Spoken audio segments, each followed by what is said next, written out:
I stood alone at the front desk, still gripping my phone like it might somehow explain what had just happened. The last message from Alex sat there, short and flat, no period, no emotion. "I've got an urgent thing. Just check in first." I read it again. Each time I saw it, it felt more like a scrap of paper torn off and tossed on a table, cold, careless, and with no space for me at all. "Miss June, right?" The receptionist gave me a polite smile. "We're getting the booking ready for 6 rooms, all under your name." 6 rooms. I blinked and leaned closer to the screen to make sure I wasn't seeing it wrong. My name showed up 6 times, lined up neatly under guest name. Next to each room were other names, unfamiliar ones. Tyler, Brianna, Sean, Melissa, Kurt. All of them Alex's friends, people I'd only heard about a few times when he talked about his new team at work. The receptionist looked up. "So today, only one guest checking in?" I nodded, feeling a warm flush crawl up my neck.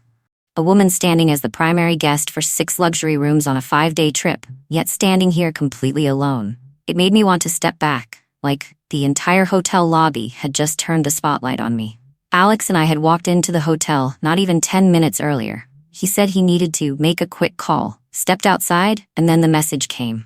One text that left me standing here alone, in front of a marble check-in counter on a trip I thought was supposed to help us fix things. I tried to keep my voice steady. "Yes, just me." The receptionist typed something in, and I stole another glance at the list. Those other names made me pause. Alex never said his friends would arrive ahead of us. He told me the group might drop by for a few days. But now it was obvious. Their rooms had been booked long before, confirmed, and all of them were under my name. Something shifted in my chest, not pain, but more like a small puzzle piece clicking into place. 8 years of marriage ran through my mind like a rewind clip. The day he got his new job, the way he talked about the pressure, the chances to move up. I believed him, I backed him. And then things started changing without me even noticing when. Alex started coming home late. Evenings with me were replaced by after-work drinks with the team. Weekends that used to be for family turned into the company's got a big project. And in every story he brought home, Tessa's name came up more and more. The coworker who was fun and easy to talk to. I tried not to overthink it. I told myself every relationship goes through shaky phases. But as the days passed, the distance between us grew, sharp and obvious like a crack spreading across glass. Then one night, Alex said, "How about we take a 5-day trip? Somewhere relaxing. We need to fix things." My heart lifted a little. I'd wanted that for a long time, somewhere we could sit down and actually look at each other again. But then he added one condition. "Can you book the rooms under your name? All of them. The company's auditing cards. I can't use mine. I'll pay you back when we get home." Every word he said came out smooth and practiced, like he'd already rehearsed it. I asked once, "So the whole group is coming too?"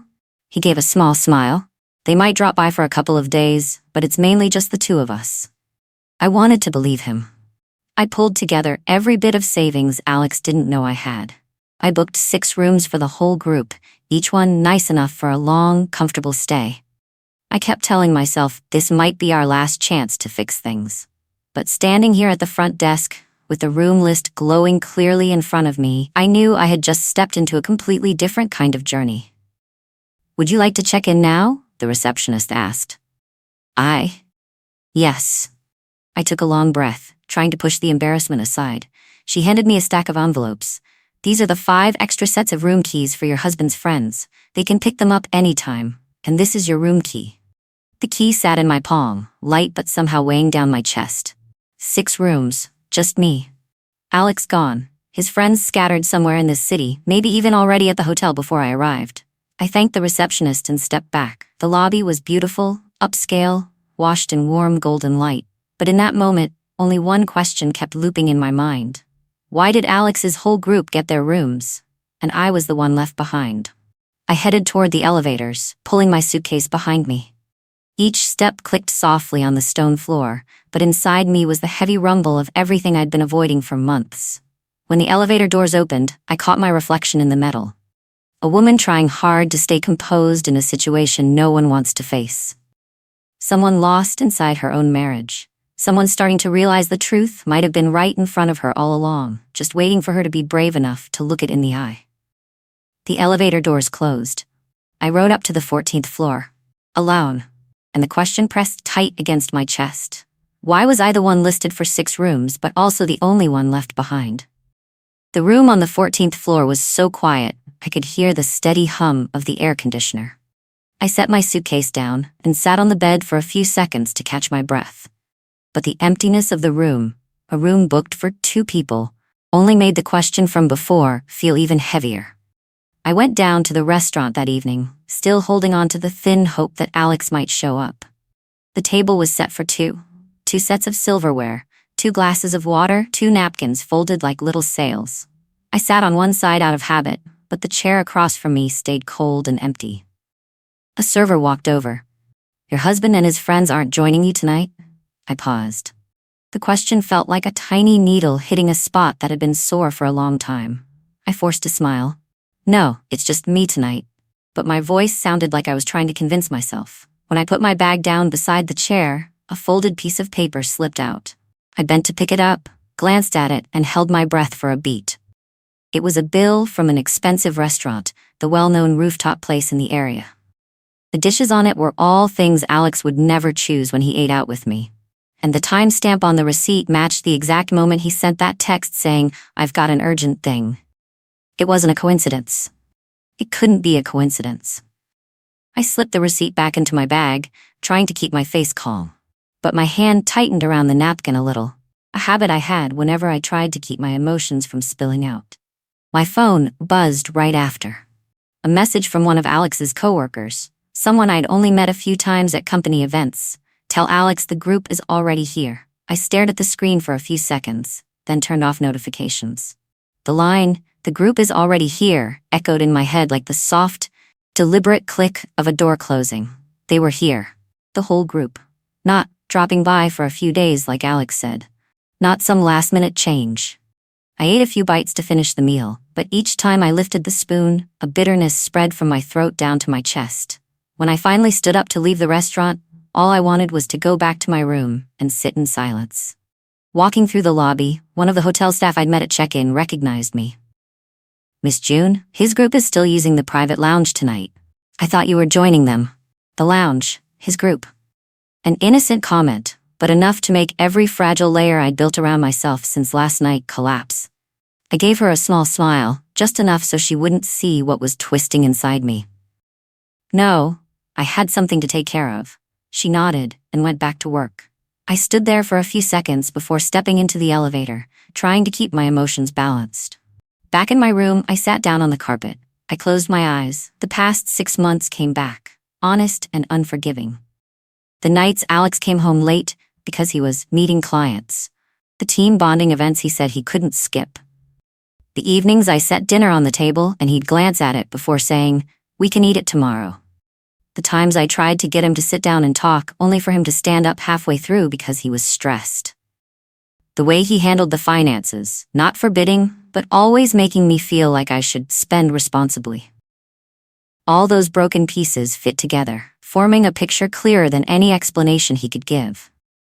I took a slow breath and stood up to open the window, letting the ocean breeze in. I wanted to believe there was still another possibility, some explanation that wasn't as bad as what was taking shape in my mind. But logic was telling me the truth wasn't living in the gray area anymore. As I was getting ready to shower, my phone rang.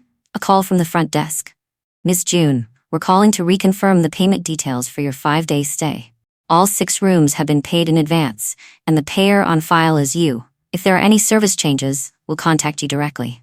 I stood still, my hand tightening around the phone. "All 6 rooms?" I asked again, even though I already knew the answer. "Yes, ma'am. 6 rooms, all accompanying services, all charged to you." I thanked them and hung up, but my hand didn't loosen its grip. What spread through me wasn't shock. It wasn't anger. It was clarity, quiet and painful. Alex and his friends were out eating, drinking, partying, using the lounge, enjoying a 5-day luxury vacation, all paid for with the money I'd saved for years. And they didn't know. None of them knew. I walked to the window and looked down at the city lights. The sea breeze came through, carrying the smell of salt, and in that moment, I understood something. This wasn't just him being busy. It wasn't a small mistake. It wasn't a misunderstanding. It was worse than that. It was arranged, it was deliberate, and it started the moment I put my name on those 6 rooms. I rested my head lightly against the glass. the suspicion had taken shape, and I knew this was only the first layer of the truth. I stood at the window for a few more minutes, watching the lights below move slowly with the city's breath. That quiet moment made it clear what I needed to do next. If I didn't want to keep being led by half answers and careless texts from Alex, I had to step into the truth myself. Steady, intentional. The next morning, I went down to the front desk. I took a breath before speaking. I'd like a full printed record of all transactions for the 6 rooms under my name.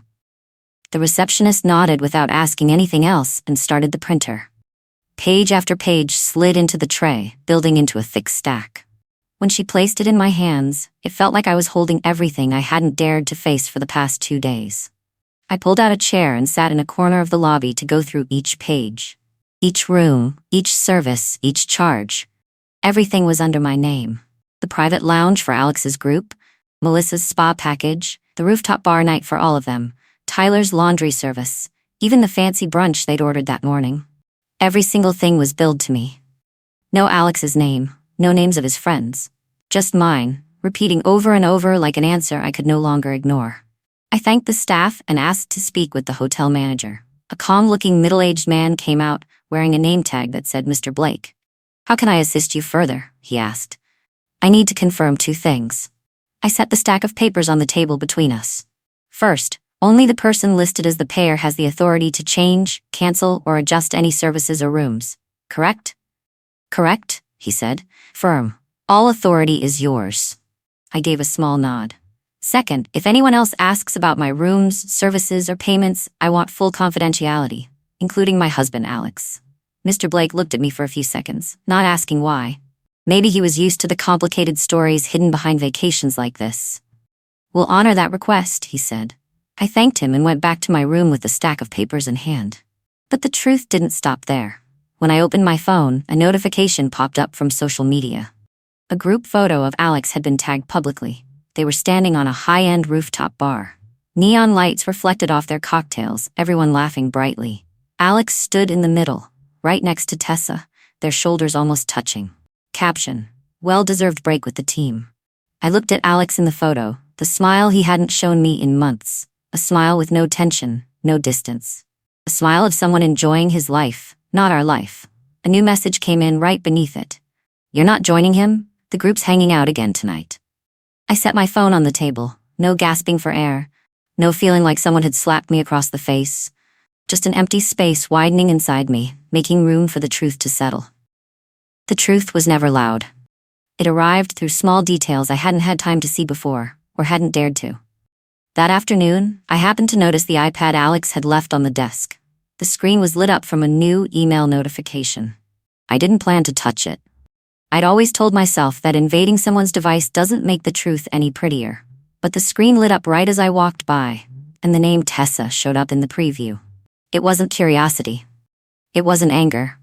It was the clear feeling that I needed to see this, directly, without looking away. I opened the iPad. Alex had forgotten to lock it. The email was displayed in full. "Tessa, she still thinks this trip is for the 2 of you?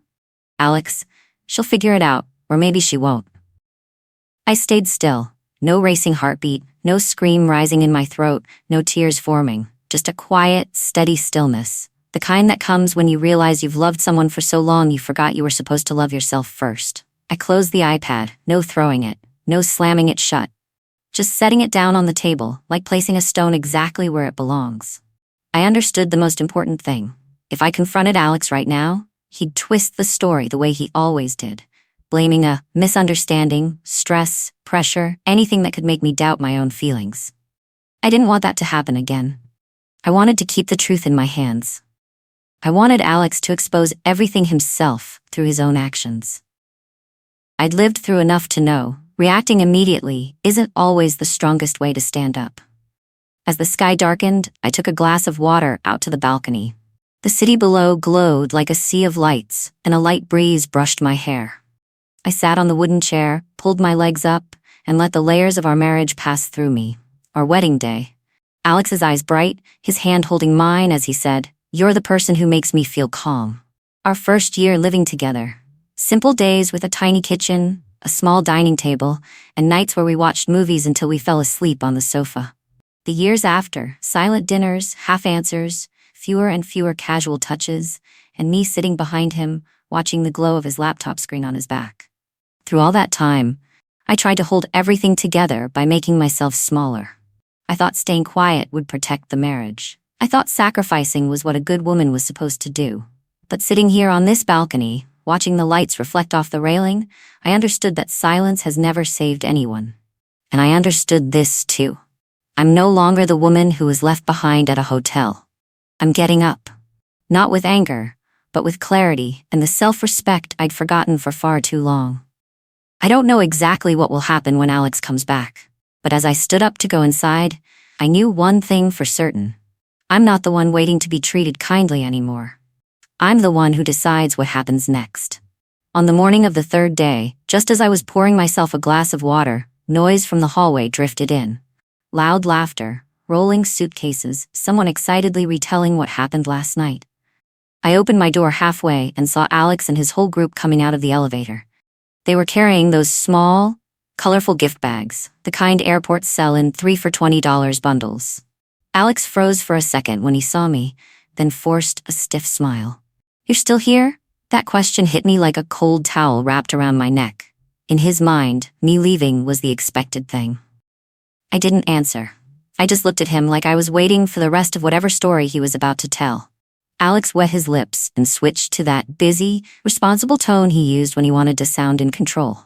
"I need to talk to the front desk. Some new charges came up, and they need to be under my name to keep everything clear." He glanced at his friends. "So we can manage the rooms properly." I didn't say a word. I simply stepped forward and walked beside him. The whole group followed behind us. They talked about last night's party, about the best cocktail in the city, about where they planned to go tonight.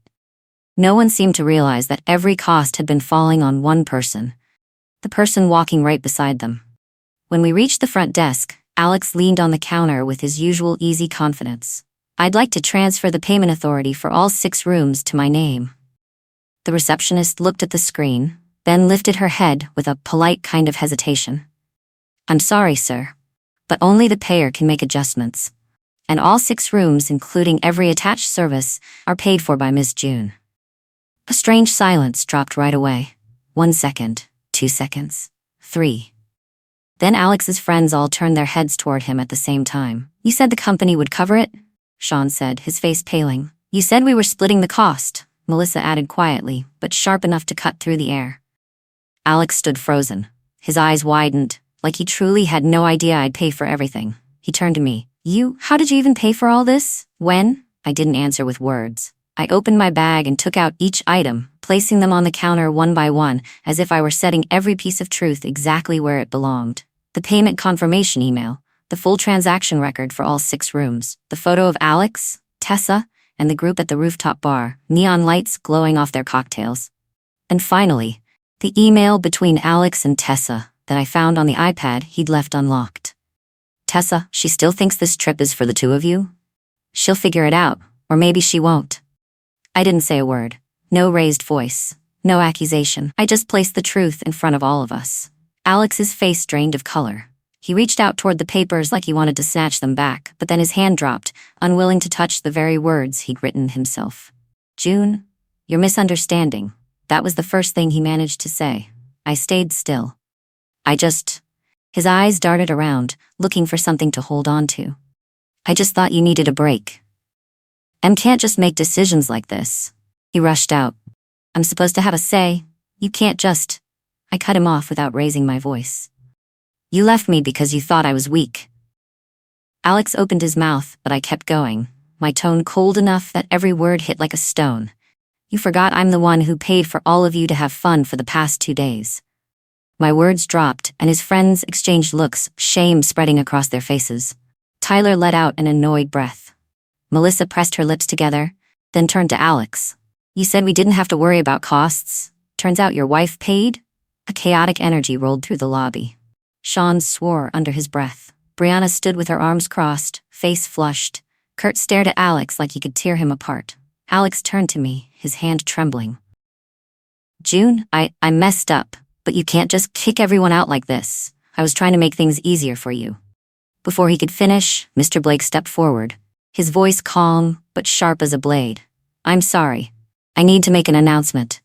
He looked at Alex, then at the rest of the group. "Since the payer, Miss June, has updated the account permissions, all of your room keys will be deactivated at 10 a.m. The whole group erupted. "What? No way. We still have things in our rooms. Our staff will help you collect your belongings," Mr. Blake said clearly, "but your group must leave the hotel today." Bookmark. The air blew apart. Alex dragged a hand behind his head, genuinely panicked. "June, you can't do this. You can't." I looked straight into his eyes. "Alex, I can, because I'm the one paying." He just stood there, as if someone had pulled all the oxygen out of the space around him. I turned and walked toward the elevator, but before the doors opened, I added, not to hurt him, but to finally say what I had never dared to, "I'm staying." I looked at him one last time. "And you should go." The elevator doors opened. The reflection on the cold steel showed Alex's face, unsteady, confused, and for the first time, truly afraid of losing something he had always assumed belonged to him. When the doors closed between us, I could hear his friends arguing behind him, messy, frantic, embarrassed. And I stood in the elevator, taking a long breath. For the first time in years, I felt like I was in control of my own life. The next morning, the hotel looked just as beautiful as the day I arrived, but something in me had shifted. The ocean breeze moved across the pool, carrying a slight chill that made the surface ripple gently. I stepped into the water and swam slow, steady laps. Not to prove anything, not to look strong, not to show I was fine after yesterday. I swam because I wanted to, because for the first time in years, every movement I made felt like it belonged to me. When I got out, I wrapped a towel around my shoulders and walked to the outdoor tables. Breakfast had already been set out, eggs the way I like them, a cold glass of juice. I sat and looked at the sea, letting the sunlight touch my arm. I ate slowly, savoring each bite, as if I were relearning how to enjoy life after months of living by someone else's rhythm. After breakfast, I went back to the lobby and picked a book from the guest shelf. I sat in a chair by the window where the natural light fell across the pages. I couldn't remember the last time I really read a book. Not to pass the time, not to look busy, but simply to enjoy turning each page, to let my mind settle. At noon, I headed to the hotel spa. The treatments had already been booked when I paid for all 6 rooms. Funny to think Alex's friends probably planned to use these sessions. Yet now they were mine. And I realized I didn't feel bitter. Just calm. I deserved this. I'd given up so much that being here, leaning back in the chair, closing my eyes, letting the weight slip off for a while, felt like something I'd finally earned. I didn't open my email the entire day. I didn't open social media. I didn't search for anything related to Alex or Tessa. I didn't want to hurt myself any further. The only thing I wanted to hold on to was the quiet settling in my chest, the kind of quiet I'd forgotten I needed. Alex called, then called again, then sent a stream of messages. "We need to talk." "June, please answer. We have to clear this up. I'm nearby." Months ago, I probably would have chased after messages like that.